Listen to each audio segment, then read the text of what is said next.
Budget पेश करने वाली हैं और इसी पर बातचीत हम कर रहे हैं। लगातार हमारे साथ आलोक चूड़ीवाला जी बने हुए हैं, बॉम्बे स्टॉक मार्केट के एफएम निदेशक हैं। सर, मेरा सवाल आपसे था कि ये जो बैंकिंग सेक्टर्स हैं, प्राइवेट सेक्टर्स की बात की जाए तो अगर निफ्टी और बैंक निफ्टी के चार्ट को देखा जाए तो इनके चार्ट को देखकर किस तरह के संकेत मिल रहे हैं?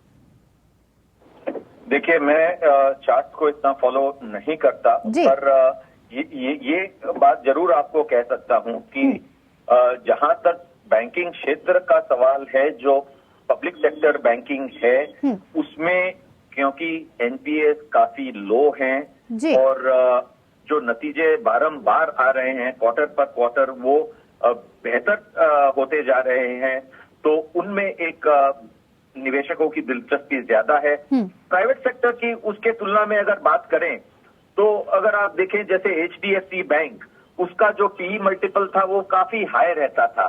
अच्छा, इसका एक कारण ये था कि जो जितने भी विदेशी संस्थागत निवेशक हैं वो high P multiple, high growth वाली कंपनी को देखते हैं, पर इसके एचडीएफसी के मर्जर के चलते जो ग्रोथ में एक थोड़ी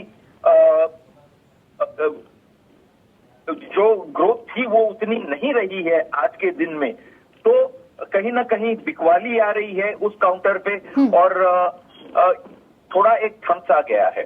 रेगुलेटरी कारण के कारण प्राइवेट पेमेंट बैंक में आप देखेंगे कल शाम से पेटीएम बैंक की चर्चा हो रही है। आरबीआई ने सर्कुलर जारी किया है, किसी भी नए प्रकार के काम के ऊपर रोक लगाई है 29 फरवरी के आगे।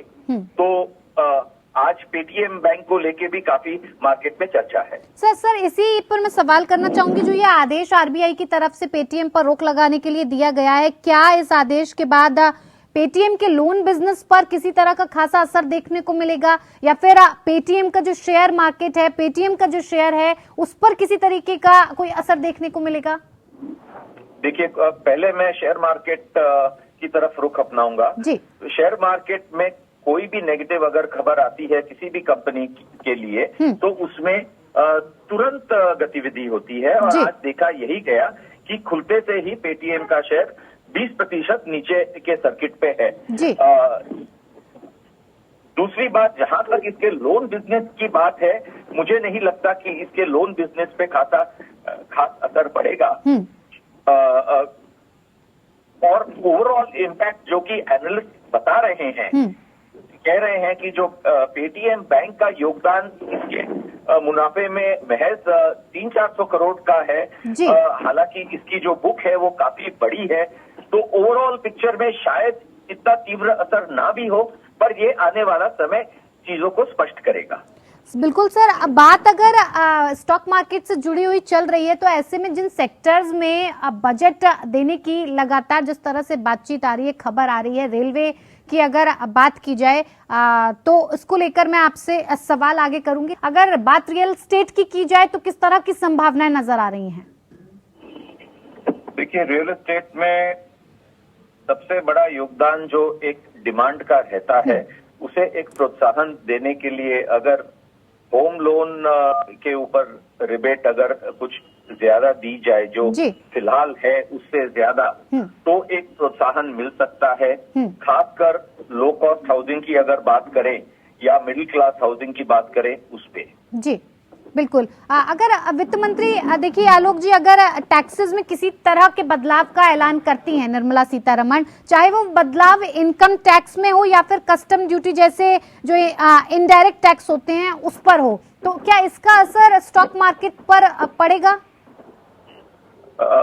अगर यदि को ऐसा कोई ऐलान होता है तो असर जरूर पड़ेगा, पर जैसे कि मैंने पहले भी कहा, मुझे नहीं लगता कि कोई मेजर चेंजेस टैक्स स्ट्रक्चर या ड्यूटी स्ट्रक्चर में फिलहाल आएंगे। तो इसमें जो स्ट्रक्चर या टैक्सेस को लेके चेंजेस की संभावना बहुत लिमिटेड रहती है। ठीक है, और को वेट करना चाहिए, बताएगा। जी बिल्कुल। आलोक जी, अगर एग्रीकल्चर और फ्यूचर ट्रेडिंग की बात की जाए तो इस पर क्या असर होगा? सर आवाज पहुंच पा रही है आलोक जी आपको?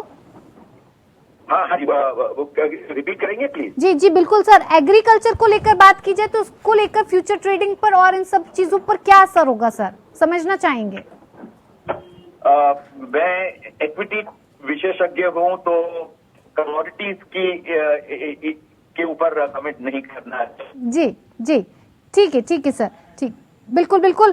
ये भी एक समझने वाली बात है कि जिस तरह से जिन सेक्टर्स में बात की जा रही है बढ़ावे की, रेलवे सेक्टर की बात की जाए और उसी से जुड़ी हुई अगर रेलवे सेक्टर का सर बजट बढ़ता है तो तमाम हम देख रहे हैं कि कुछ ऐसे शेयर्स हैं रेलवे के जो काफी पॉजिटिव खुले हैं आज। ऐसे में जब बात रेलवे बजट की हो जाए तो इसमें IRFC की बात करें, IREDA की बात करें, तो इसमें क्या कुछ संभावनाएं सर आगे चल के दिख रही हैं? देखिए, जितने रेलवे से कनेक्टेड शेयर्स हैं जी, ये काफी समय से ऑलरेडी निरंतर बढ़ रहे हैं, ऊपर छलांग मारते हुए जा रहे हैं और ऑलरेडी काफी बढ़त देख चुके हैं जी। तो क्योंकि पहले से निर्देश यही गया, इंडिकेशन यही दिया गया है कि रेलवे सेक्टर में बहुत सारे इन्वेस्टमेंट होने हैं, बहुत सारा एक्सपांशन होना है, तो इन सबको लेके पूरा वातावरण पॉजिटिव लग रहा है। पर निवेशकों को एक चेतावनी देना चाहेंगे कि ऑलरेडी इनमें बढ़त काफी आ चुकी है, ये एंटिसिपेशन में। जी